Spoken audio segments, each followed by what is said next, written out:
का जो संदेश, जो विचार मेरे मन में परमेश्वर ने दिया, कई बार परमेश्वर सेम है, परमेश्वर का वचन सेम है। बहुत लोग परमेश्वर की आशीषों को पा लेते हैं और बहुत लोग परमेश्वर की आशीषों को प्राप्त नहीं कर पाते,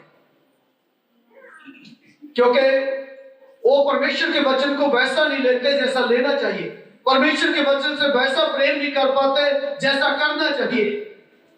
कई बार हमें बाहर से लगता मैं ठीक हूं, मैं अच्छा हूं, मैं सही ट्रैक पे हूं, सही वे में हूं, लेकिन कई बार शरीर देख के लगता है अच्छा, हष्ट पुष्ट तंदुरुस्त भला चंगा है, लेकिन बीमारी का कब पता चलता?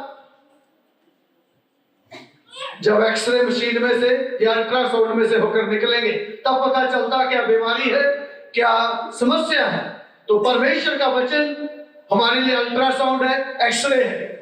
हेलो, परमेश्वर का वचन अल्ट्रासाउंड है, एक्सरे है। और ये जब आता है ना, हम इसमें से होकर निकलते इस मशीन में से, तब हमें पता चलता हम कहां पर सही हैं, कहां पर हम गलत हैं, कौन से ट्रैक में हम हैं। इसलिए मैंने पिछली बार बताया था, कॉपी पेन रखें, प्रभु क्या बात किया उसको लिखें। क्या परमेश्वर ने मेरे से बात किया, केवल इधर लिखने के लिए नहीं, और घर में जाके देखने के लिए, लटा पलटी करने के लिए। प्रभु तूने मेरे से बात किया था, मैं कैसे इसमें तेरे वचन के अनुसार अपने आप को ढालूं, कैसे मैं अपने आप को तेरे वचन के अनुसार बनाऊं। उन बातों को जब हम करेंगे तो हमारे जीवन में एक बड़ा बदलाव आएगा, एक बड़ा परिवर्तन आएगा। आज का जो वचन वो एक ऐसे परिवार के विषय में है, मसीह परिवार है वो, और छोटा सा परिवार है, लेकिन परिवार में जितने लोग हैं उन सब का अपना अपना रवैया, अपना अपना तरीका, अपना अपना परमेश्वर से प्रेम करने का एक नजरिया है। हर एक की अपनी एक सीमा है, हर एक अपने तरीके से, अपनी चाल चलन से चलता है। परिवार एक ही है, लेकिन सब अपने अपने तरीके से चलते हैं। इसलिए जब हम इस वचन को परमेश्वर के वचन से सीखेंगे तो अपने आप को रख के देखना, मैं उस परिवार में कहां पर हूं, मेरी भूमिका उस परिवार में किसके जैसी है, किस प्रकार का मैं व्यक्ति हूं। अपने आप को स्कैन करके देखें उस वचन में, अपने आप को अल्ट्रासाउंड करके देखें उस वचन के सामने। इसलिए जब हम उन वचनों को मनन करेंगे, अपने आप को उन वचनों में रखना है, मैं कहां पर हूं, किस स्थान के ऊपर। छोटा सा परिवार है वो। कितने लोगों को बिना बाइबल देखे यूहन्ना 11 अध्याय मालूम है किस चीज के विषय में? केवल हाथ खड़ा करिए, किस किस को मालूम है बिना बाइबल खोले यूहन्ना 11 अध्याय।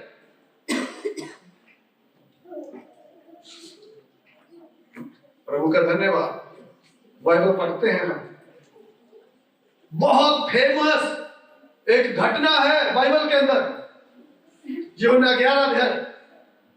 ताली बजाएं, प्रभु का धन्यवाद, सब लोगों को मालूम है। जागर हेडी चर्च के लिए धन्यवाद परमेश्वर का।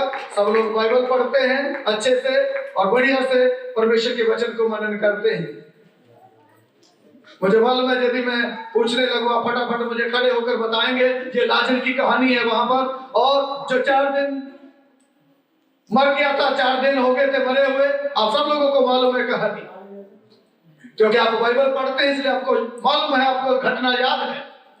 परिवार एक ही है, और मैं चाहूंगा 11 अध्याय उसका 1, 2 और 3 आयत को पढ़िएगा प्लीज। यूहन्ना 11 अध्याय उसका 1, 2 और 3 आयत।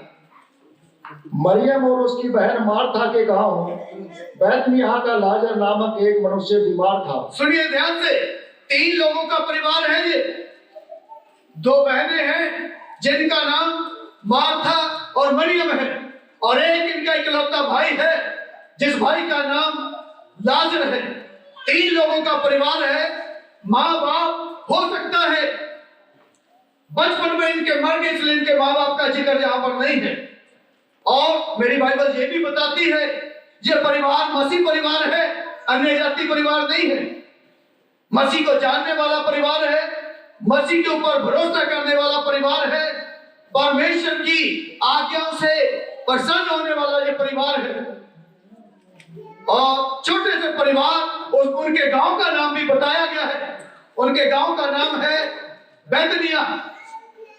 वहां पर ये परिवार रहता है। और यदि इसकी बैकग्राउंड में बताऊं, यीशु मसीह अक्सर इधर उधर आते जाते, अक्सर बैतनिया में इस घर में आकर रुकते हैं, ठहरते हैं, खाना खाते हैं, इस परिवार के साथ संगति करते हैं हर समय। और परमेश्वर का प्रिय परिवार है ये।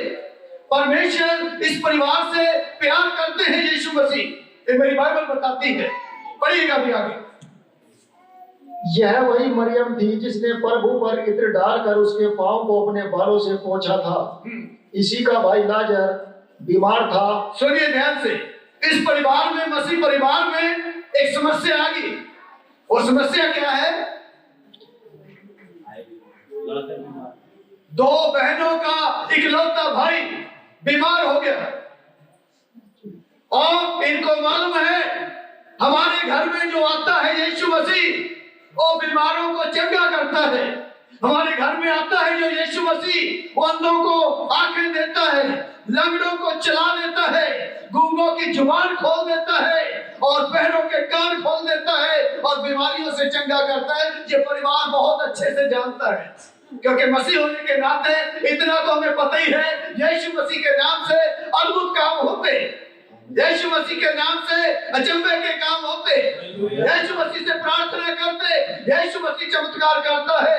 एक मसीह होने के नाते इतना तो हम समझ ही जाते हैं। और ये परिवार भी बखूबी जानता है यीशु मसीह के नाम से ये सब होता है। यीशु मसीह स्वयं करता है इन कामों को। और अभी जब इनका भाई बीमार हो गया, पढ़िएगा आगे क्या हुआ। अतः उसकी बहन ने उसे कहला भेजा। इनकी बहनों ने क्या करा? यीशु मसीह के पास संदेशा भेजा। क्या? हे प्रभु देख, हे प्रभु देख, जिससे तू प्रीति रखता है, जिससे तू प्यार करता है, वह बीमार है। वो बीमार है। सुनिए ध्यान से, यीशु मसीह का प्रेम सबके लिए है। कोई जात पात धर्म ईमान देखकर यीशु प्यार नहीं करता। बहुत लोग जो है वो बोलते हैं यीशु मसीह विदेशी देवता है, यीशु मसीह विदेशी परमेश्वर है। अरे हमें देशी या विदेशी समझ में नहीं आता, लेकिन हम तो इतना जानते हैं जब भी हम उसको पुकारते वो हमारी पुकार को सुनकर उत्तर देता है। Hallelujah, hallelujah. जब जब भी हम उसके सामने आते और वो हमारी दुहाई को सुनता, वो हमारी प्रार्थना को सुनता और वो हमें उत्तर देता है। हालेलुया। और उसका प्रेम सबके लिए है। कोई भी हो, किसी भी देश का हो, किसी भी धर्म का हो, गोरा काला गरीब अमीर, गांव का शहर का, भारत का बाहर का, कोई भी हो, उसका प्रेम सबके लिए है। हालेलुया। लेकिन इस कहानी में 3 कैरेक्टर हैं जो हमें देखने को मिलते हैं। इसलिए मैंने बताया जब जब इन तीनों के विषय में हम पढ़ेंगे, अपने आप को स्कैन करना, मैं कहां पर हूं, मैं किस प्रकार का हूं, मैं कैसा व्यक्ति हूं। सबसे पहला कैरेक्टर यहां पर है, वो है लाजर। अभी उनकी बहनों ने बोला, हे प्रभु, जिससे तू प्रीति रखता है, जिससे तू प्यार करता है, वो बीमार है। परमेश्वर का प्रेम तो सबके लिए है, लेकिन क्या मैं और आप भी परमेश्वर से प्रेम करते हैं? हेलो, क्या मैं और आप भी परमेश्वर से उसी तरीके से प्रेम करते हैं जैसा प्रेम परमेश्वर हमसे करता है? और परमेश्वर ने तो ऐसा प्रेम हमसे किया कि उसने अपने आप को क्रूस पर मेरे और आपके लिए बलिदान कर दिया। हालेलुया। अपने आप को हमारे लिए दे दिया, एक एक कतरा खून का उसने मेरे और आपके लिए बहा दिया। इतना प्रेम परमेश्वर ने मेरे और आपसे किया है। पर क्या आज अपने आप को रख के देखें, मेरा भी प्रेम प्रभु के लिए ऐसा है? जब मेरा प्रेम केवल स्वार्थी प्रेम है, मेरा प्रेम केवल सेल्फिश प्रेम है, अपने आप को रख के देखिए।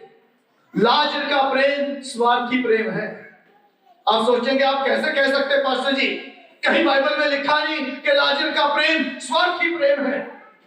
सुनिए ध्यान से प्रियो, जिसका आपस में प्रेम होगा ना, जिसका आपस में प्यार होगा, वो बात करेंगे या नहीं करेंगे? अपना सुख दुख साझा करेंगे या नहीं करेंगे? हेलो, करेंगे।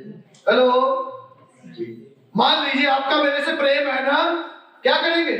बात करेंगे। कई लोग हैं जो करीब 1 दिन बाद, 2 दिन बाद, 3 दिन बाद, हफ्ते में 2 बार 3 बार लगातार मेरे टच में रहते हैं। लेकिन कई लोग, उनका सालों साल एक बार भी नहीं फोन आता। उनका फोन कब आएगा? जब बीमार होंगे। जी बीमार हो गए, प्रार्थना कर दो। इसका मतलब मैं समझ जाता हूं कब कब याद आई आपको? जब समस्या आई, जब परेशानी आई, जब तकलीफ आई, उस समय फोन आता। और अगर 1 साल समस्या नहीं आई, 1 साल फोन नहीं आएगा।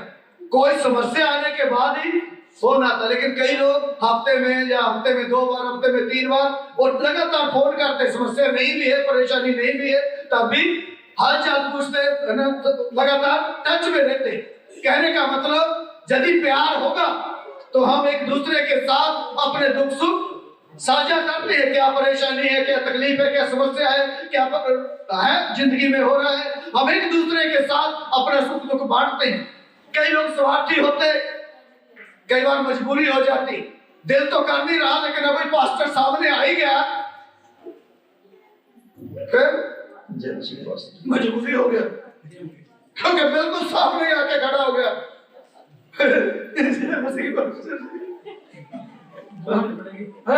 और मुंह के भी एक्सप्रेशन बदल जाते हैं, कारण अभी बिल्कुल सामने आ गया, अभी नजरें घूम भी नहीं सकते इधर उधर। क्योंकि कैसे, क्यों है? क्योंकि स्वार्थी प्यार है, इसलिए वो दिल से लगाव नहीं है, दिल से प्यार नहीं है। आप सोचेंगे कि लाजर का प्यार कहां लिखा है? स्वार्थी है। यदि यीशु मसीह जैसे लिखा है उससे प्यार करता था, यदि ये भी यीशु से प्यार करता तो खुद बोलता, यीशु मैं बीमार हूं। हेलो, यीशु मसीह से खुद बोलता। इसका मतलब जब यीशु इनके घर आता है तब बोलता होगा जय मसीह की यीशु। तब घर आया नहीं, दूर है यीशु, इसलिए अरे कौन बोलेगा? अपनी बहनों को बोला, अरे तुम ही बोल दो, मैं बीमार हूँ, दवाई तो ले ली, ठीक नहीं हुआ, इसको भी दिखा दिया, उसको भी दिखा दिया, अल्ट्रासाउंड करा दिया, अभी तुम ही बोल देना यीशु को। अपने क्या अपनी बहनों को? इसलिए लाजर जो है वो खुद, ऐसा नहीं है कि यीशु मसीह को खुद बोल सकता, प्रभु जैसे तू मुझसे प्यार करता है मैं भी तुझसे प्यार करता हूँ यीशु, और मैं बीमार हूं, मेरे लिए प्रार्थना करो। नहीं कहा। दूसरे से सिफारिश वो व्यक्ति लगवाता है जिसका रिश्ता खुद सही नहीं होता है। जिसका रिश्ता खुद सही है वो तो खुद बोलेगा ना। जिसका रिश्ता खुद सही नहीं है वो दूसरों से सिफारिश लगवाता है। लाजर अपनी बहनों से सिफारिश लगवा रहा है, तुम बोलो यीशु मसीह को। अरे भाई तेरे, तू भी तो अपना रिश्ता सही बना। इसका मतलब लाजर का प्यार, बोलो, लाजर का प्यार स्वार्थी प्यार है। आपको मालूम है 100 नंबर अगर डायल करेंगे, अभी तो बदल दिया, हाँ अभी तो 112 कर दिया, क्योंकि कुछ लोगों की आदत होती है हर चीज को बदलना, जानबूझ के। 100 करो 112 करो, आना तो किसने है? आना तो पुलिस नहीं है ना। तो तुम 100 की बजाय 112 कर दो तो क्या, उससे क्या फर्क पड़ रहा है? तो 100 नंबर डायल करेंगे तो कौन आएगा? बोलो। 101 करोगे तो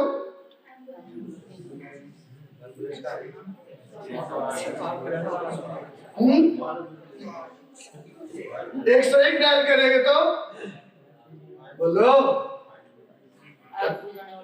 है? हाँ, एम्बुलेंस नहीं आएगी। 101 नंबर डायल करने से फायर ब्रिगेड आती है, आग बुझाने वाली गाड़ी आती है। और आग बुझाने वाली गाड़ी को कब बुलाया जाता है? बोलो, जब आग लग जाती है। नहीं, बिना उसके तो नहीं बुलाते ना, क्योंकि जब आग लगेगी तब फायर ब्रिगेड को बुलाएंगे और फायर ब्रिगेड आएगी टू टू टू टू टू टू टू करती हुई फटाफट और आग बुझाएगी। उसके बाद कितने लोग हैं जो फायर ब्रिगेड वालों को बोलते बैठो धन्यवाद आपने आग बुझा दी। आग बुझाने वाली गाड़ी आती, आग बुझाती, चली जाती। बहुत लोग यीशु मसीह को फायर ब्रिगेड समझते हैं बस। और तब 101 डायल करते जब जिंदगी में बोलो ना समस्या नहीं, जब आग लगती है। कब बुलाते हैं यीशु को? एक दूसरे को बोलो आपकी कहानी बता रहे पास। बोले बोले तब बुलाते हैं यीशु मसीह को, तब डायल करते हैं पास्टर का नंबर जब बोलो जब आग लगती है, कुछ बीमारी आती है, दुष्ट आत्मा आ जाती है, समस्या आ जाती है, परेशानी आ जाती, तकलीफ घेर लेती, या शादी नहीं होती, बीमारी होना, लड़की चाहिए, लड़का चाहिए, तब पास्टर याद आता है बस। क्योंकि आग लगी हुई है ना, फिर बुझा के फटाफट आगे जल्दी। वो फायर ब्रिगेड समझते हैं यीशु मसीह को। आग बुझाई, समस्या खत्म, बीमारी खत्म, दुष्ट आत्मा खत्म, परेशानी खत्म, फिर यीशु कौन, पास्टर कौन, चर्च कौन, सब खत्म। हेलो, क्योंकि स्वार्थी प्यार है, इसलिए मैं बोलता हूं यदि समस्या बनी रहे वो ठीक है। नहीं, हेलो, समस्या बनी रहे तो ठीक है। आप पूछेंगे क्यों? कम से कम याद तो करोगे मुझे। जब यीशु को तो याद करोगे, चर्च को तो याद करोगे यदि समस्या बनी रहे। नहीं, इसलिए एक दूसरे को बोलो समस्या बनी रहे अच्छी है ना, ऐसे नहीं, मजा नहीं आया। हाथ पकड़े उनका, आंखों में आंखें डाल के बोले समस्या बनी रहे अच्छी। उधर पे बोलो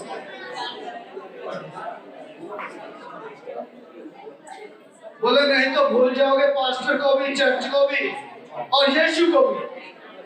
कम से कम इस बहाने यीशु को भी याद करोगे, इस बहाने पास्टर को भी याद करोगे, इस बहाने चर्च को भी याद करोगे यदि समस्या बनी रहेगी।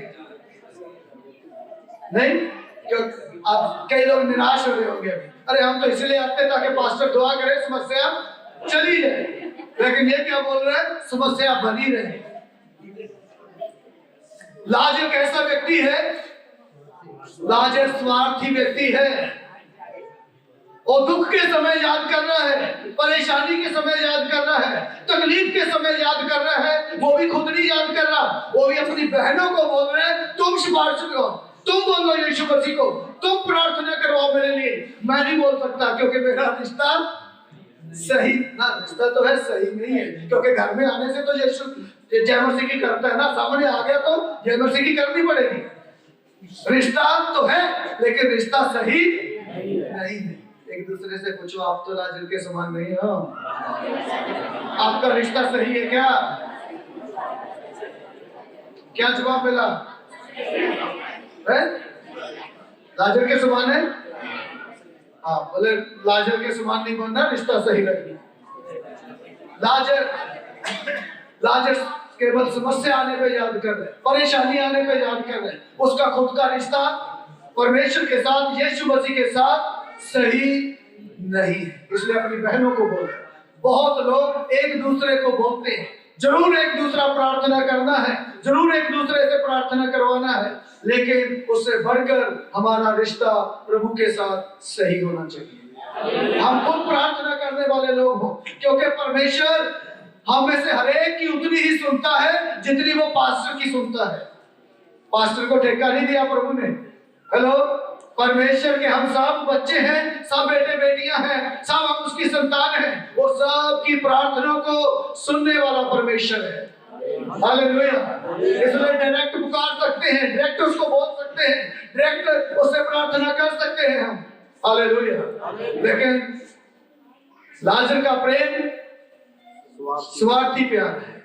उस स्वार्थ के समय केवल यीशु मसीह को केवल फायर ब्रिगेड समझ के याद करता है बस। फायर ब्रिगेड आएगी, समस्या खत्म, उसके बाद तू जा, टाटा बाय बाय। उसके बाद कौन यीशु, कौन चर्च, कौन पास्टर, उसको कोई लेना देना नहीं, केवल समस्या आने पे याद करता है।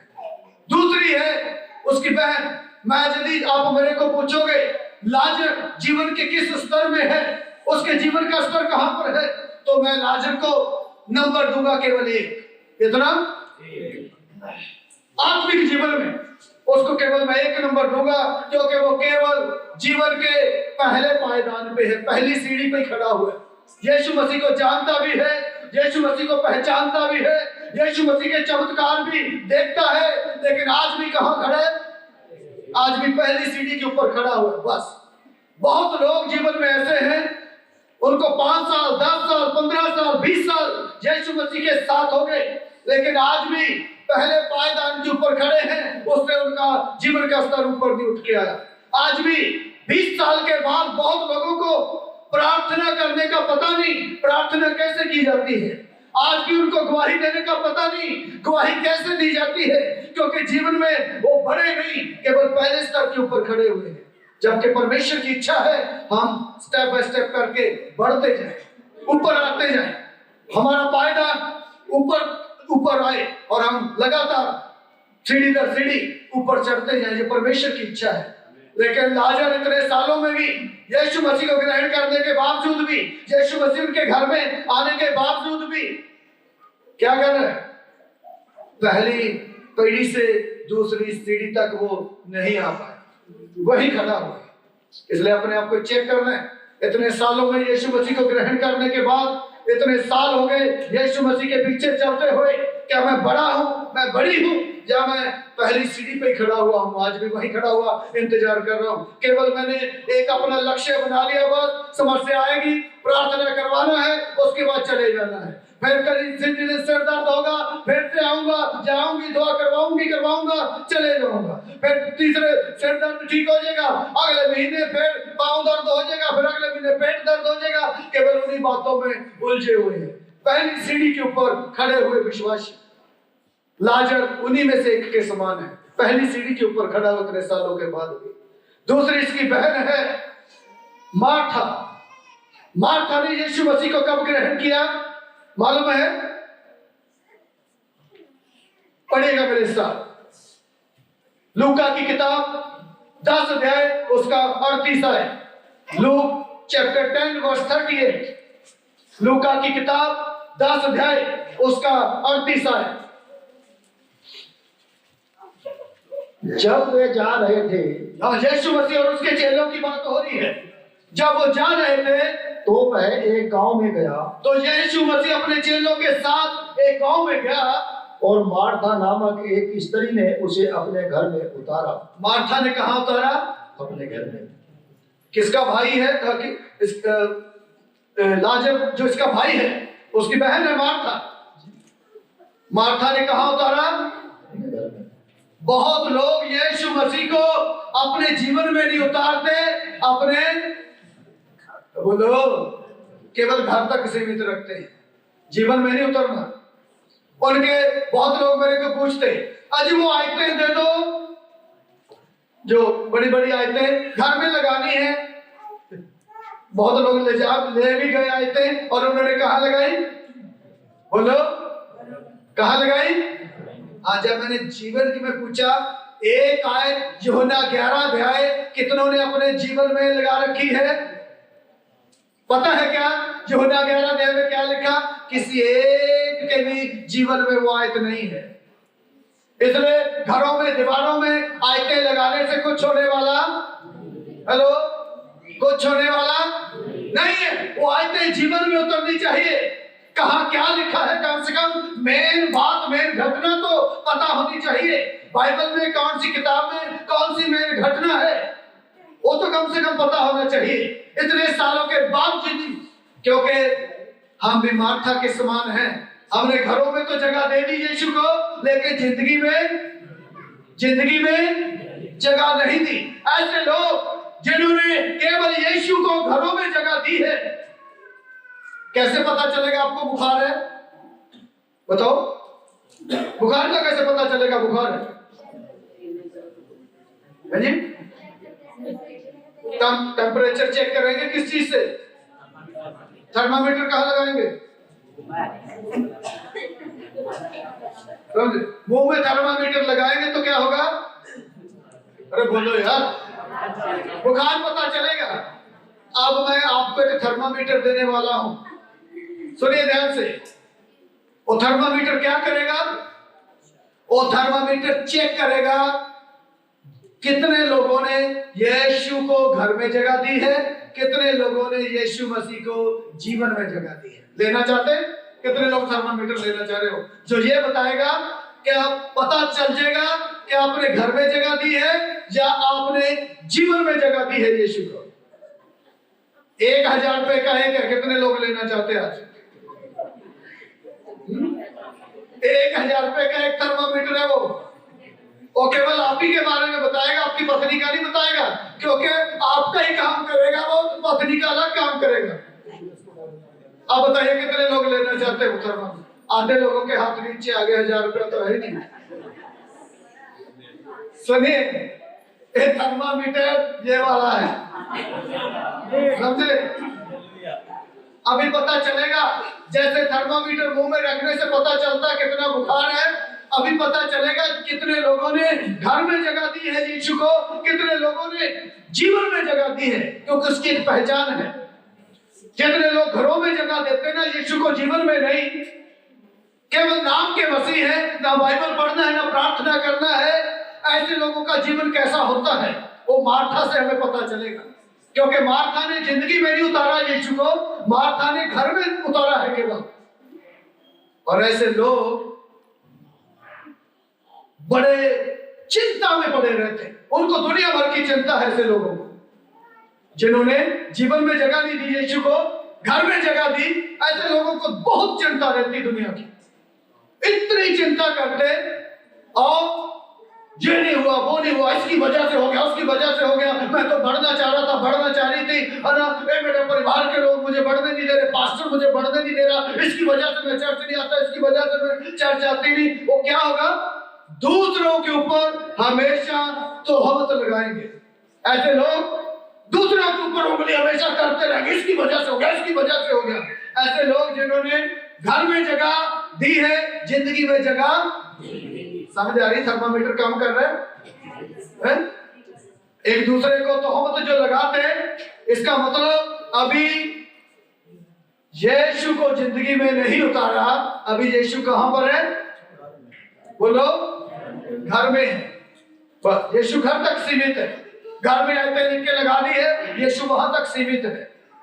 इसलिए दूसरों की तरफ उंगली करते, चिंता करते, बहुत हर समय टेंशन में रहते। ऐसे लोग जिन्होंने यीशु को जिंदगी में नहीं उतारा होता, टेंशन में जीते, चिंता में जीते, दूसरों के ऊपर उंगली लगाते, दूसरों के ऊपर तोहमत लगाते, हमेशा दूसरों को जो है दोषी ठहराने की कोशिश करते। ऐसे लोग एक दूसरे से पूछो, आप तो ऐसे नहीं हो?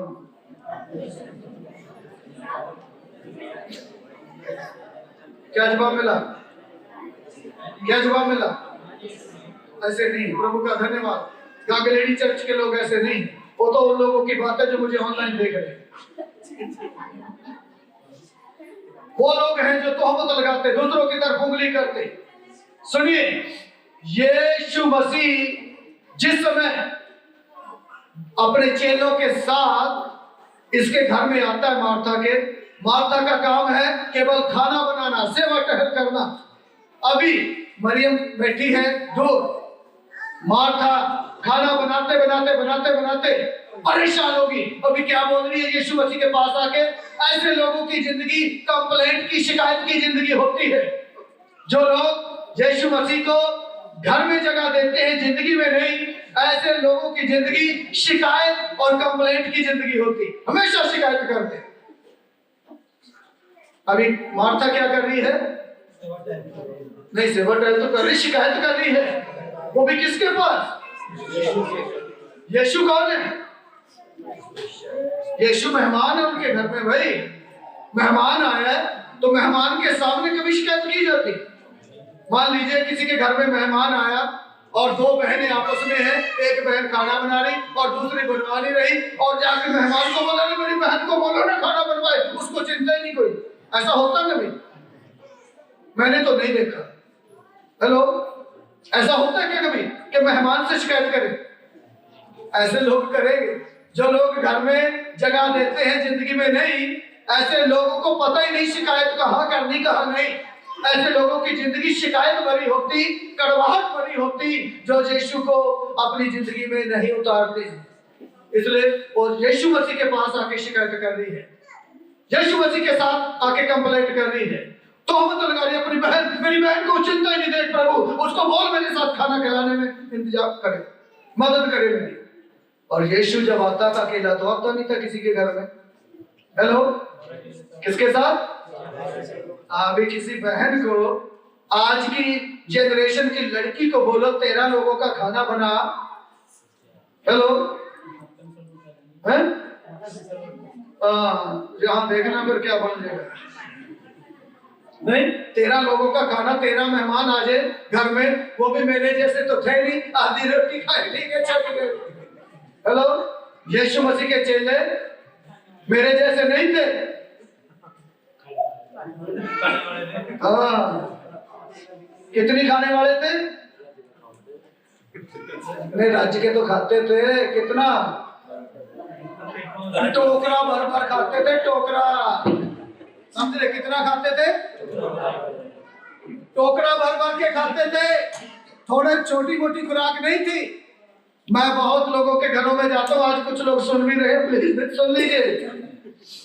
कई लोग जबरदस्ती मेरे प्लेट में थाली में रखते, अरे मैं एक आधी खाता हूँ भाई, मेरे साथ जिद मत करा करो, मेरे से नहीं खाया जाता, मैं यीशु मसीह का वो वाला चेला नहीं हूँ। कई लोग नाराज हो जाते हो, सोचते शायद मुझे खाना अच्छा नहीं लगा, पर जितने लोग जानते हैं उनको मालूम है, इसलिए जो नहीं जानते उनको भी मैं बता रहा हूँ। यीशु मसीह के चेले मेरे जैसे नहीं थे। वो क्या करते थे? टोकरे भर भर खाते थे। अब कई लोग बोल सकते, बाइबल पढ़ने वाले लोग, अरे पास्टर कुछ तो सबूत दिया करना, जो ऐसे ही बोलते हैं, कहीं लिखा तो है नहीं कि वो टोकरे भर भर के खाते थे, हैं? लिखा है? कहाँ लिखा है? हाँ, सुनो, तो वहां ये नहीं लिखा उन्होंने टोकरे भर भर के खाए, हैं? सुनो, एविडेंस है, क्योंकि कहां से यीशु मसीह ने 5000 को कहां खिलाया? नहीं, वो जुनून उन्होंने वो एविडेंस नहीं दिया। कहां पर खिलाया था यीशु मसीह ने 5000 लोगों को खाना? जंगल में, जंगल में। वहां कोई ढाबा था क्या? बाबा का ढाबा या टोन दरबार था कोई? रेस्टोरेंट? बोला उठा लो भाई, सबने टोकरे भर लिए, इसका मतलब टोकरे साथ लेके चलते थे। हेलो, नहीं तो जंगल में कहां से आए टोकरे? कहीं कोई दुकान तो थी नहीं वहां, कोई बर्तन भंडार जहां से फटाफट खरीद के लेके, क्योंकि वो तो अपने टोकरे खाने के लिए साथ लेके चलते थे, टोकरे भर भर के खाने वाले लोग थे। और एक ही आदमी टोकरा भर भर के खा, पता नहीं कल कोई मुझे बता रहा था, पता नहीं कौन, अच्छा हाँ मुझे याद आ गया, तो बहन जी बता रहे थे, बोले हमारे घर में ऐसा मेहमान आ गया, खुद ही मछली रहा, इतनी धान की रोटी खा के मैं थक के बनाते, उसका पेट नहीं भरा।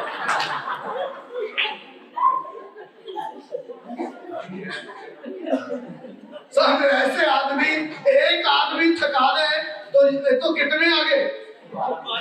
12-13 यीशु मसीह, 12 लोग टोकरे भर भर के खाने वाले घर में आए, तो ऐसे में तो क्या होगा? फिर तो माथे पे सर पड़ेंगे पड़ेंगे। सुनिए ध्यान से, मैं किसी घर में गया देहरादून के अंदर। अब मैं सुबह उठा, मेरी तो आदत है सुबह जल्दी उठने की। अब वो तो मैं बैठा रहा, अभी भी उठेंगे, अभी भी उठेंगे, अभी भी उठेंगे, और बड़े मुश्किल बैठा कर मेरे से मैं बेचैन हो जाता हूँ जब कोई ना उठे। बाबा देख रहा कोई उठे, जानवरों की तरह मैं बैठा, सारा चारों तरफ कोई भी नहीं। बड़ी मुश्किल उठ के आई 8:30 बजे औरत उनकी, वो पास्टर जी चाय पियोगे? मैंने कहा मैं तो 5 बजे से बैठा सोच रहा हूँ। नहीं, मैं सोच रही थी नाश्ता भी साथ में मैंने कहा लिया। उसके बाद चाय लेके गई, बोली रुक जाओ अभी मैं नाश्ता भी ला दूं। मैंने कहा अच्छा। 15 मिनट हो गए, मैं देख रहा चाय बिल्कुल पानी बन गई, थोड़ी थोड़ी चुस्की में भर रहा, आराम आराम से भाई नाश्ता लेके आएगी। 15 मिनट हो गए, ना तो नाश्ता है ना कुछ, मैंने अपना ठंडी होगी पानी की तरह पी के रख दी। उसके बाद 15 मिनट के बाद एक पराठा लाए। बोले पास्टर जी चिंता न कर दो, मैं और लाऊंगी। मैंने कहा जैसे चाय ठंडी होगी वैसे। मैं पराठा इतना इतना टुकड़ा तोड़े में ऐसे खा रहा, घड़ी देख के 12 मिनट हो गए, दूसरा पराठा तो आया नहीं। मैंने एक खा के अपने उठ गया, और जैसे मैं उठ के हाथ धो के भी बैठ गया, फिर अंदर से आवाज लगी पास्टर जी मैं दूसरा ला नहीं हूँ। मैंने कहा नहीं मैं तो एक ही खाता हूँ। बहुत लोग ऐसे ठंडे, ऐसे लोगों के पास ऐसे यीशु मसीह के चेलों की तरह खाने वाले आ जाएं तो आप समझ रहे क्या होगा? टोकरे भर भर के खाने वाले। आज की लड़की तो नहीं खिला सकती, पुरानी बुजुर्ग कोई अम्मा मान सकता हूँ बहन थी, लेकिन आज की लड़की तो ऐसे 13 लोगों का पेट नहीं भर सकती। मार्था उनमें से एक थी। मार्था जो है परेशान होगी 13 लोगों को खाना खिलाते खिलाते। धुआं धमाड़, पहले गैस तो होता नहीं था कि चलो गैस ऑन कर दिया इसलिए बना लो, जब भट्टी चला दी उस समय तो धुआं धमाड़ करना पड़ता था।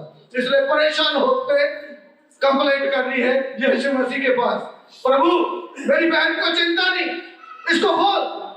ऐसे लोग जो यीशु मसीह को घर में जगह देते, दिल में जगह नहीं, ऐसे लोग चिंता में पड़े रहते, ऐसे लोग शिकायत करते, ऐसे लोगों की जिंदगी शिकायत की जिंदगी होती, ऐसे लोग जो है वो कुड़कुड़ाते, ऐसे लोगों को ये पता नहीं कंप्लेंट करनी कहाँ है और कब करनी है।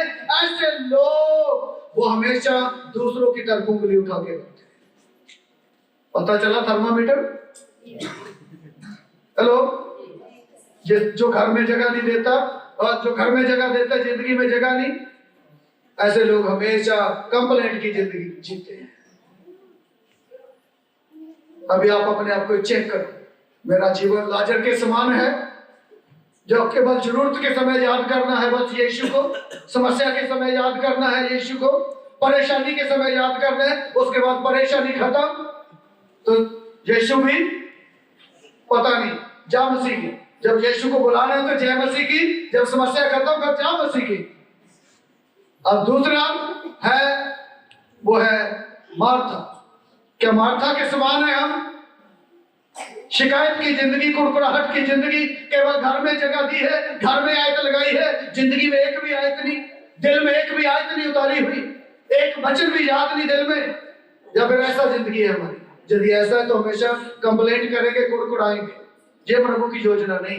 एक ही परिवार के मेंबर हैं लेकिन सबका रास्ता लाजर अलग चल रहा है। वो बोला मैं तो जरूरत के समय याद करूंगा, पापा बोलता अगर दुआ कर ले, उनका तो पापा नहीं था, अरे मैं कर लूंगा, कर लूंगी जब जी में आएगा, उसका रास्ता अलग है।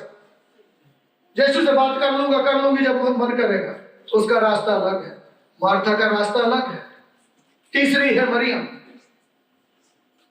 मरियम का जिक्र बाइबल में 3 जगह मैंने पढ़ा, सुसमाचार में। तीनों जगह मालूम है वो कहां बैठी है? प्रभु के चरणों में बैठी हुई है, तीनों जगह।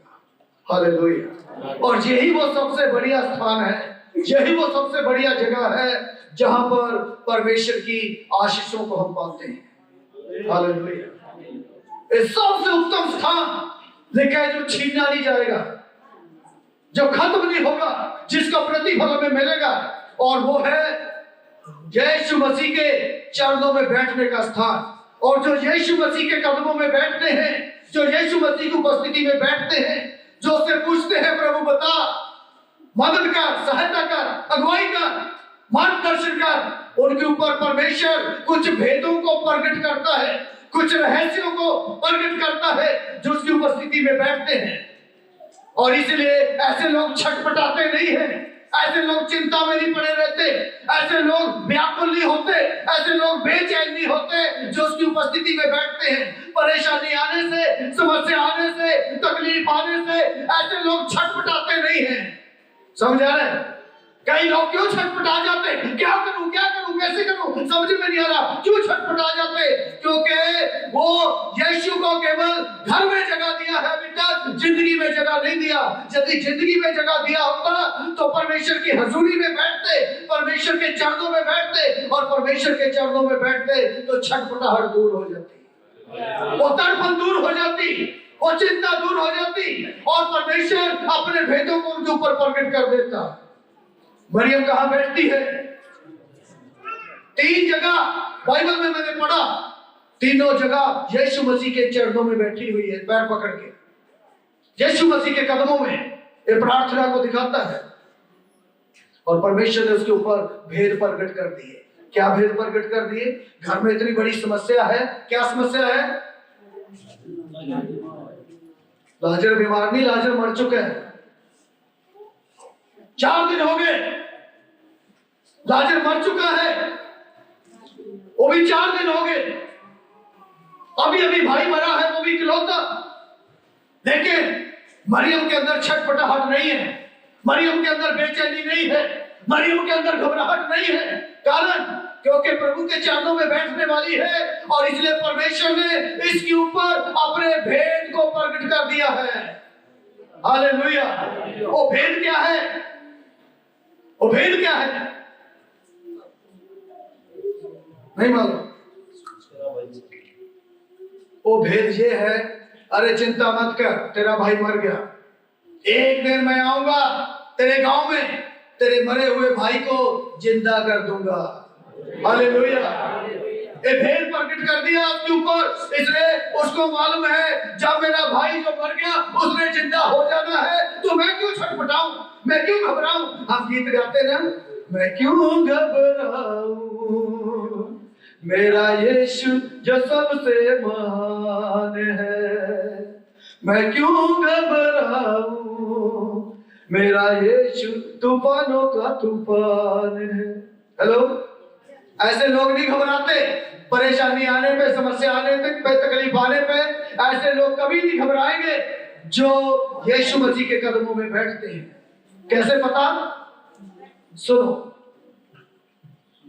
जिस समय कोई मर जाता, हर एक जगह का, हर एक स्टेट का, हर एक राज्य का, हर एक कम्युनिटी का, हर एक जाति धर्म का अपना रीति रिवाज है। जब कोई मर जाता है, ध्यान से सुनिएगा, और मरने के बाद वो क्या करते हैं?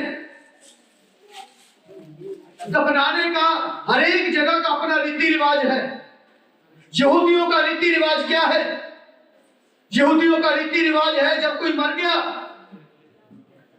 उसके शरीर के ऊपर कुछ ऐसा मसाला लगाते हैं ताकि उसकी लाश सदियों तक खराब ना हो।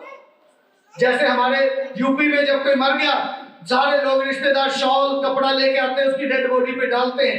ये हमारा रीति रिवाज है।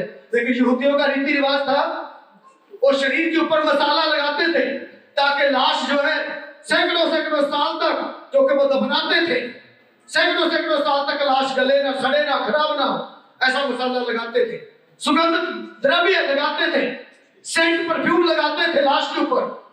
हर एक यहूदी अपने घर में महंगे से महंगा परफ्यूम मसाला रखता था ताकि वो कोई मरे तो उसके ऊपर लगाया जा सके। मरियम ने भी अपने घर में रखा हुआ है। हेलो, सबसे महंगा। कितना महंगा? सबसे महंगा। अब घर में सके भाई की मृत्यु हुई है तो मरियम का फर्ज क्या बनता है? हेलो, मरियम का फर्ज क्या बनता है? घर में भाई की मृत्यु हुई है, उसकी लाश पे, उसकी डेड बॉडी पे वो मसाला लगाना, ये बहन का फर्ज बनता है क्योंकि घर में रखा हुआ है वो। लेकिन इसने नहीं लगाया। लोगों ने बातें बनाई होगी। आप देखिए कहीं रिश्तेदारी में कोई मर जाए, कोई रिश्तेदार कपड़ा कपड़ा न डाले, अरे एक कपड़ा भी नहीं उससे भर पाया। हेलो, बातें बनाते नहीं बनाते? अरे इतना भी नहीं हुआ कि कपड़ा ही लाके डाल देते, उस पर एक शॉल ही लाके डाल देते, एक चद्दरी लाके डाल देते, इतना भी नहीं हुआ, बातें बनाते। मरियम के लिए भी बातें बनाई होगी लोगों ने, लेकिन वो बोली तुम बातें बनाओ, लेकिन जो सच्चाई मैं जानती हूँ वो तुम नहीं जानते। वो सच्चाई क्या है? मैं क्यों इस परफ्यूम को बेकार करूं? मैं क्यों इस परफ्यूम को खराब करूं? मैं क्यों इसको बेकार करूं? क्योंकि मेरा भाई मरा नहीं है, वो तो यीशु आएगा, मेरे मरे हुए भाई को जिंदा कर देगा। Hallelujah, hallelujah. ऐसा प्रकाशन किसके ऊपर आएगा? ऐसा प्रकाशन केवल उन्हीं लोगों के ऊपर उतरता है जो यीशु की हजूरी में बैठते हैं। हालेलुया। लाजर को मैं 1 नंबर देता हूं, और यदि आप बोलोगे मार्था को कितने नंबर दोगे, तो मैं मार्था को केवल 2 नंबर देता हूं। अरे तीसरी उंगली क्यों आई जा रही? मार्था को मैं 2 नंबर देता हूं। कारण क्योंकि वो अपने भाई लाजर से थोड़ी सी बढ़िया है, बस थोड़ी सी, ज्यादा नहीं। क्योंकि सेवा टहल करती है, घर में जगह दे रखी है, जीवन में नहीं दी बस। लाजर से थोड़ी सी, क्योंकि लाजर तो पूरा स्वार्थी है और ये थोड़ी सी स्वार्थ से हटके है। यीशु जब आता है तो उसके चेले चपटे जब आते, पास्टर जब आते, खाना पीना खिला देती है, बस उतना है।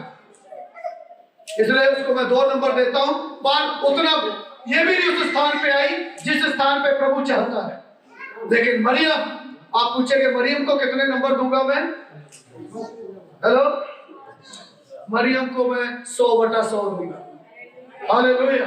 क्योंकि वो स्थान चुन लिया प्रभु की हजूरी में हर समय, वो जगह जो परमेश्वर चाहता है, वो स्थान जो परमेश्वर चाहता है, हर समय परमेश्वर की उपस्थिति में, परमेश्वर के चरणों में। और इसलिए परमेश्वर इसके ऊपर अपने भेद को प्रकट करके रखा है। इसलिए इसने बोला मैं परफ्यूम को, मैं इस मसाले को बेकार नहीं करूंगी, मैं नहीं लगाऊंगी डेड बॉडी पे। मुझे मालूम है डेड बॉडी पे लगाने से क्या फायदा, क्योंकि जब मेरे यीशु ने आना है और वो मेरे मरे हुए भाई को जिंदा करेगा एक दिन, तो फिर क्यों खराब करूंगा। हालेलुया। लोगों ने बातें बनाई, लोगों ने बोला इसको पता ही नहीं। कहा अरे किसके लिए रखा है ये घर में? वो चर्च में देने के लिए थोड़ी रखा है। अरे हम अपने लिए कमाते हैं। अरे पता होना चाहिए कहाँ देना है, कहाँ। हेलो, कई लोग सलाह देने वाले भी होते हैं, अरे तुम्हें चर्च में बार बार हर 3 महीने बाद आज ये बराबर वाली जगह खरीद रहे, आज बहुत सारे, आज इतना काटनी जगह खरीदोगे रे भाई, है? पता होना चाहिए कहाँ देने से क्या होगा। हेलो, मरियम को मालूम है कहाँ देना है मुझे।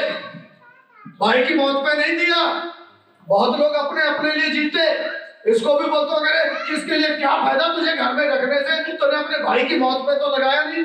इसने बोली जो तुमने बोलना है बोलो, मुझे मालूम है मुझे कहाँ देने, कहाँ देने, कहाँ देने। इसने कहाँ दिया, लिखा है क्या?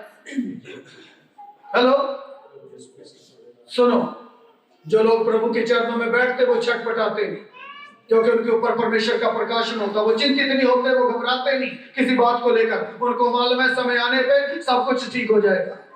हालेलुया।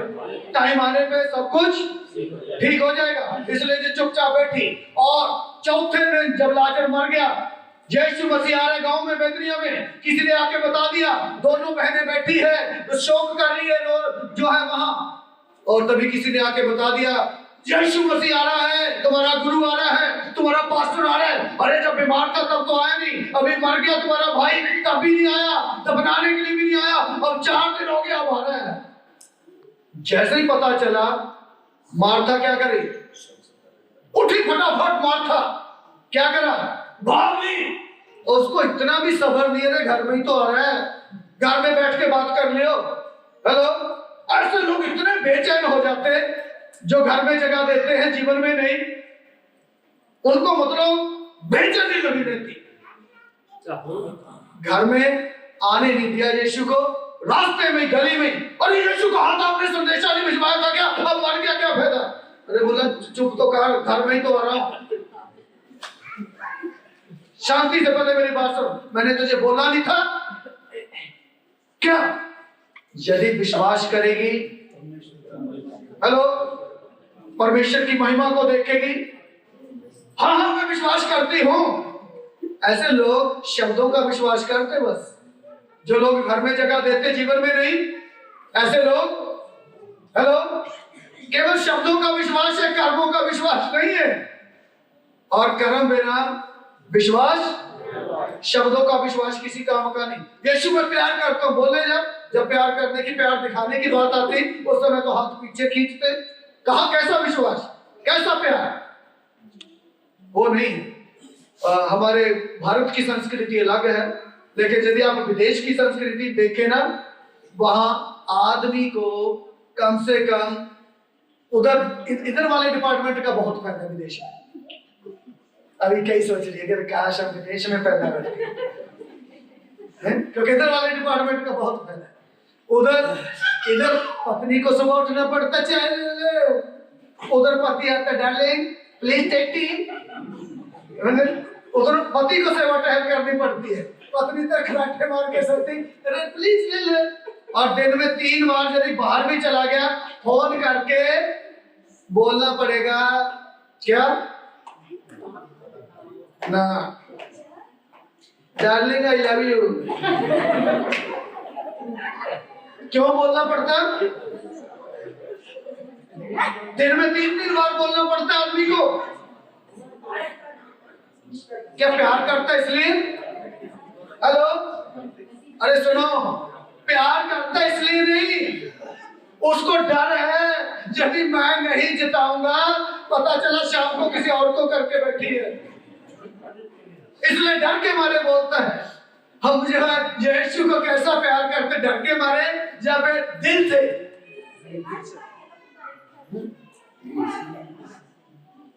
मार्था भी प्यार करती है लेकिन उसका प्यार हेलो केवल घर तक सीमित है, दीवारों तक सीमित है, जिंदगी से नहीं।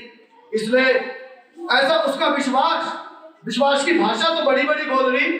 ऐसे लोग विश्वास के बड़े बड़े कथन बोलते जिन्होंने यीशु को घर तक सीमित रखा होता लेकिन जिंदगी में नहीं उतारते। ऐसे लोग विश्वास के बड़े बड़े कथन बोलेंगे लेकिन जब विश्वास करने की बात आती तो उनका विश्वास गुब्बारे में जैसे हवा मार दो ना पिन, क्या हो जाएगा? फुस। ऐसे लोगों का विश्वास, एक दूसरे को बोलो, फुस वाला विश्वास है या फूलने वाला विश्वास है? बोलो बोलो, क्या जवाब मिला? ऐसा विश्वास है या फुस वाला? उसका फुस वाला विश्वास होगा जो केवल विश्वास के बड़े बड़े शब्द बोलते लेकिन जब कुछ करने की बात आती तो विश्वास फुस हो जाता। मरियम का, मार्था का विश्वास भी वैसे ही है। जैसे यीशु ने बोला अरे विश्वास क्या, परमेश्वर की महिमा को देखेगी, बोले मैं विश्वास करती हूँ। मैं कह रहा मैंने बोला नहीं था पुनरुत्थान जीवन मैं हूँ, वो बोले मैं जानती हूँ पुनरुत्थान के दिन मेरा भाई जी उठेगा, बोले हाँ मैं विश्वास करती हूँ। ऐसे लोग बहुत विश्वास करते और विश्वास कुछ नहीं।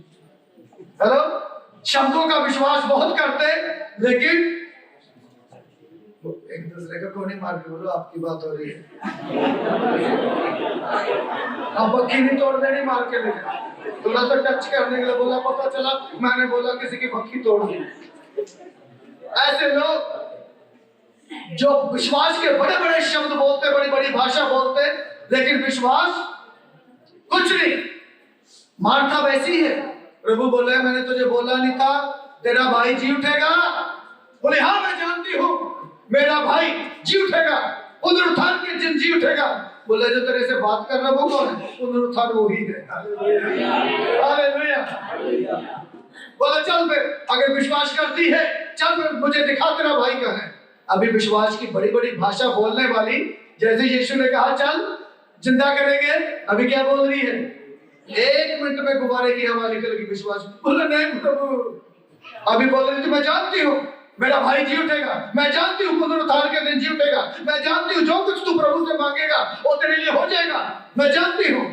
लेकिन अभी विश्वास की भाषा बोलने वाली 1 मिनट में खुश होगी, जैसे यीशु ने बोला चल जाके लाजर को जिंदा करेंगे। बोल रहे नहीं प्रभु कोई फायदा नहीं वहां कब्र पे जाके। क्यों? बोले 4 दिन हो गए, मर गया होगा, लाश सड़ गई होगी, गल गई होगी, दुर्गंध आती होगी उसमें से, अब कोई फायदा नहीं। अरे अभी तो इतनी पटर पटर बोल रही थी, अभी क्या होगा? ऐसे लोग बहुत पटर पटर बोलते जो घर में जगह देते जिंदगी में नहीं। एक दूसरे को बोलो आप तो नहीं बोलते पटर पटर, बहुत पटर पटर बोलते लेकिन वास्तविक विश्वास नहीं। तीसरी मैंने बताया था मरियम हमेशा प्रभु के चरणों, और जैसे ही प्रभु के पता चला ना कि आ गया, मार्था तो भाग के गई लेकिन ये कहाँ बैठी है? एक इसको मालूम है यीशु घर में ही तो आएगा, इधर बैठेंगे ना। उसको मालूम है यीशु जिंदा करने के लिए आया है मेरे भाई को, इसलिए वो नहीं छटपटाई, वो नहीं घबराई, वो तसल्ली से शांति के साथ बैठी हुई। हालेलुया। अभी यीशु ने लाजर को जिंदा भी कर दिया, सब कुछ हो गया। 11 अध्याय पूरा खत्म हो गया यूहन्ना रचित सुसमाचार का। 12 अध्याय में क्या है मालूम है किसी को? है क्या है? हाँ, इधर तो डाला, लेकिन क्यों डाला? वो तो यीशु के पैरों पे डाला, उसने यीशु के ऊपर डाला इधर मरियम, क्योंकि वो बचा के रखा हुआ अपने भाई का। उसको मालूम है कहाँ देने से आशीष मिलेगी। हेलो, वो पैसा जो घर में रखा हुआ है वो कहाँ देना है, वो कहाँ देने से आशीष मिलेगी, वो मरियम जानती है। ऐसे लोग जानते हैं जो प्रभु के चरणों में बैठते हैं ना, कहाँ देना है हमें वो जानते हैं। ऐसे लोग जो जिंदगी में जगह नहीं देते, घरों में देते, उन लोगों को पता नहीं, अरे हम अपनी जरूरत पूरी करें ना, पास्टर का पेट भरता नहीं। हेलो, इन लोगों के कथन है जो केवल घर में जगह देते, पर ऐसे लोग जो जिंदगी और जो यीशु के पैरों में बैठते, उनको मालूम है कहाँ देना है हमें। और मरियम जानती है बखूबी कहाँ देना है। लोग बातें बनाएंगे, लोग ताने देंगे, लोग जो भी बोलेंगे बोलने दो, लेकिन मुझे मालूम है मुझे कहाँ देना है। इसलिए वो 12 अध्याय में यीशु मसीह के ऊपर उस इत्र को डालती है। लेकिन 12 अध्याय में घटना क्या है? सुनो, लाजर जिंदा हो गया। अभी लोग लाजर को देखने के लिए भीड़ आती है। अरे कौन है लाजर जो 4 दिन का मरा जिंदा हो गया? बड़ी भीड़। सुनिए ध्यान से, जब हमारी जिंदगी में कुछ चमत्कार होता तो क्या भर जाए हमारा? बोलिए, क्या जिम्मेदारी है हमारी? कैसे कैसे? वो हमें सीखना है बाइबल से। वो लोग क्या करते थे, जब भी कुछ परमेश्वर उनकी जिंदगी में काम करता था, वो लोग धन्यवाद की भेंट, पुराने नियम में भी पढ़ सकते पूरा, वो लोग धन्यवाद की भेंट लेके आते थे, परमेश्वर को चढ़ाते थे। प्रभु तेरा धन्यवाद, तूने हमारी प्रार्थनाओं को सुना, जी हमारी जो है धन्यवाद की भेंट है। वो शब्दों से नहीं, बहुत लोग तो शब्दों से भी धन्यवाद नहीं देते। वो लोग, मान लीजिए एक उदाहरण देके आपको बता रहा हूं, मान लीजिए किसी को पथरी है और डॉक्टर के पास चेक कराने के लिए गए और डॉक्टर ने बोल दिया आपकी पित्त की थैली में पथरी है और 50,000 रुपया लगेगा ऑपरेशन का, और वो चर्च में आ गया और उसके लिए प्रार्थना होगी और पथरी बाहर निकल गई, 50,000 बच गया। अभी क्या करना है? अभी क्या करना है? करना क्या? घर बैठेंगे चुपचाप नहीं? हेलो, अभी क्या करना है? बोल, यहूदियों से पूछेंगे, वो बोलेंगे हम धन्यवाद की भेंट परमेश्वर के भवन में लेके जाएंगे। कम से कम 50,000 का फायदा हो गया, 2 महीने बेड पे लेटने से बच गए, पेट जो है कटने से बच गया। ओ प्रभु का धन्यवाद, हम कम से कम 25,000 रुपया परमेश्वर के भवन में देंगे। वो ऐसे करते थे। हम क्या करते हैं? हम तो वो गए, जो भी चमत्कार हो गया, आश्चर्यकर हो गया, छुट्टी। धन्यवाद मुंह से भी नहीं, धन्यवाद कर्मों से भी नहीं। वो लोग ऐसा करते थे। अभी लाजर जिंदा कर दिया, 4 दिन का मरा हुआ, इसलिए घर में धन्यवाद की मीटिंग रखवाई हुई है। हालेलुया। घर में क्या है? 12 अध्याय वही है। घर में क्या हो रहा है? धन्यवाद की मीटिंग। प्रभु धन्यवाद, तूने जो है हमारे घर में इतना बड़ा चमत्कार किया, हमारे सारे प्रोग्राम पर तूने आशीष दी। बड़े दुख की बात है, तो मैं चाहूंगा पास्टर साइमन का एक छोटा सा क्लिप जरूर देखना सारे लोग। हेलो, वो क्या बताता है? किसी ने देखा पास्टर साइमन का छोटा सा क्लिप? वो बोलता है लोग जो है शादी कर लेते और उसके बाद सारा बढ़िया से बढ़िया कपड़े किसको देंगे? बाकी लोगों को। और पास्टर को बोलता है लोग जो है लाके खद्दर से क्या पकड़ा देंगे, वो ले ले पास्टर तू भी ले ले। जितने पूरा 2 महीने दुआएं की, प्रभु सारा प्रोग्राम पे, सारी शादी पे आशीष देना, सारी शादी पे बरकत देना, सारी जरूरतें पूरी करना, कोई घटी ना हो, कोई कमी ना हो, सारी आशीष में प्रभु इनके पैसे का इंतजाम करना। 2 महीने से घुटने टिका के प्रार्थना करने लगा हुआ है और सारा काम निपट गया। फिर बढ़िया से बढ़िया अपने रिश्तेदारों को, दोस्तों मित्रों को और पास्टर को, पास्टर तेरा फिर बाद में देख लेंगे, कोई नहीं है। हेलो, और फिर बाद में, हेलो, फिर पास्टर देखो बाद वाला दिन कब आएगा? अभी तक तो आया नहीं, साल हो गया। हेलो, वो बाद का या फिर देते भी तो खद्दर का बोले पकड़ा देते ले। और फिर उसके बाद बच्चा पैदा होने पास्टर दुआ करना और ठीक ठाक हो जाए, वो काला सा न निकले, कहीं शक हो जाए दूसरे आदमी पे, इसलिए जैसा इनका पापा मम्मी है वैसा ही जाए, और दुआ करना नॉर्मल डिलीवरी हो जाए, और सब कुछ हो गया। हेलो, फिर हिजड़े आते, उसको देंगे 10,000 रुपया, पास्टर को बोलेंगे ले 100 रुपया पास्टर। दुआ हिजड़ों ने करी थी क्या, जिसको 10,000 दे रहे? हेलो, दुआ हिजड़ों ने करी थी क्या? उनको कितना दे दिया? और पास्टर को? और लड्डू का वो भी ऐसा डब्बा लाके देते, बोले ऐसा सिर में मारो तो सिर फट जाए, ऐसे लड्डू। समझे? धन्यवाद की भेंट और धन्यवाद का मीटिंग हो रही है 12 अध्याय में, इसलिए सब लोग धन्यवाद कर रहे हैं। प्रभु का इतना बड़ा चमत्कार परमेश्वर ने किया है। वो प्राथमिकता जानते हैं, प्राथमिकता क्या है, पहले इंसान किसको देना है वो जानते हैं, इसलिए घर में धन्यवाद की मीटिंग चल रही है। और जैसे धन्यवाद की मीटिंग चल रही है, लोग लाजर के पास आ रहे हैं, लाजर उनको कहानी बता रहे हैं, अरे मैं कैसे जिंदा हो गया, कैसे प्रभु ने मुझे जिंदा किया 4 दिन, कैसे स्वर्ग के दर्शन मैंने देखे, और घर में धन्यवाद के गीत गा रहे हैं, प्रभु का धन्यवाद करूंगा, सब कुछ हो रहा है।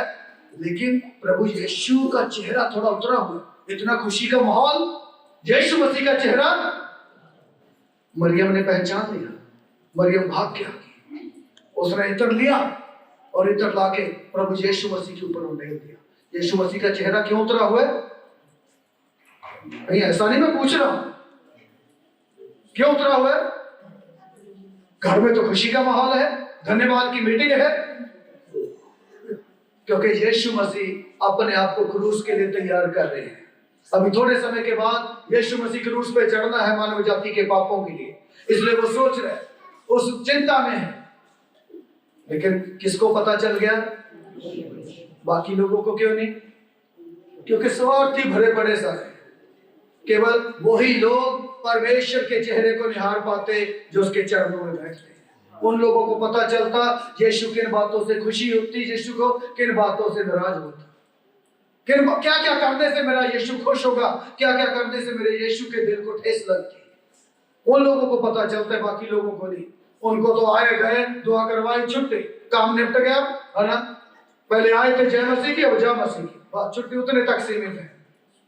लेकिन मरियम को पता चल गया यीशु मसीह का चेहरा उदास है, यीशु मसीह को खोए हुओं के लिए चिंता है, नाश होने वालों के लिए चिंता है, यीशु मसीह को ऐसे लोगों की चिंता है, क्योंकि हमारे भारत देश में ऐसे ऐसे आडंबर हैं, वो लोग नाश हो रहे हैं उनमें जाकर। ऐसे लोग जो नाश हो रहे हैं, ऐसे लोगों की चिंता है मेरे यीशु को, उनके कारण क्रूस पे चढ़ने जा रहा है मेरा यीशु, खोए हुओं को ढूंढने के लिए आया है मेरा यीशु, इसलिए क्रूस के लिए अपने आप को तैयार कर रहा है। इसलिए उसके चेहरे पे वो थोड़ा दुख का भाव जो भांप लिया मरियम, मैं और आप कब भांपेंगे, कब उसकी खुशी और आनंद को ढूंढेंगे, कब उसके चेहरे को क्या चाहता है मेरा यीशु, क्या हमारी जीवनों से चाहता है, कब हमें पता चलेगा? जब उसकी उपस्थिति में बैठेंगे, जब उसकी हजूरी में बैठेंगे, तब हमें पता चलेगा क्या चाहता है। एक बात बता के जल्दी से 5 मिनट में बंद करो। मेरे कई बार आपने मेरे मुंह से इस कहानी को, इस गवाही को सुना होगा। एक बार मैं गया था साउथ में, मुझे एक परिवार में लेकर गए मिलने के लिए, और जैसे मैं गया उस परिवार में 3 बच्चे, उस परिवार के 20 साल का, 18 साल का और एक लड़की 16 साल की, 2-2 साल का गया। लेकिन तीनों बच्चे सुंदर, बहुत अमीर, बहुत परिवार, बहुत बड़ी कोठी। और जैसे मैं गया अंदर का नजारा देख के मेरे रोंगटे खड़े हो गए, मैं कांपने लगा, क्योंकि 3 बच्चे उस परिवार के और तीनों ऐसे बैठे, ऐसे मुंह में से झाग आ रही है, मुंह में से थूक निकल रहा है, मुंह में से लार निकल रही है, और ऐसे बैठे हुए।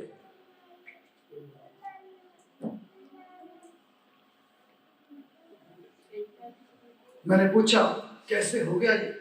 3 बच्चे हैं, तीनों ऐसे। वो बोले क्या करें, श्राप पड़ गया।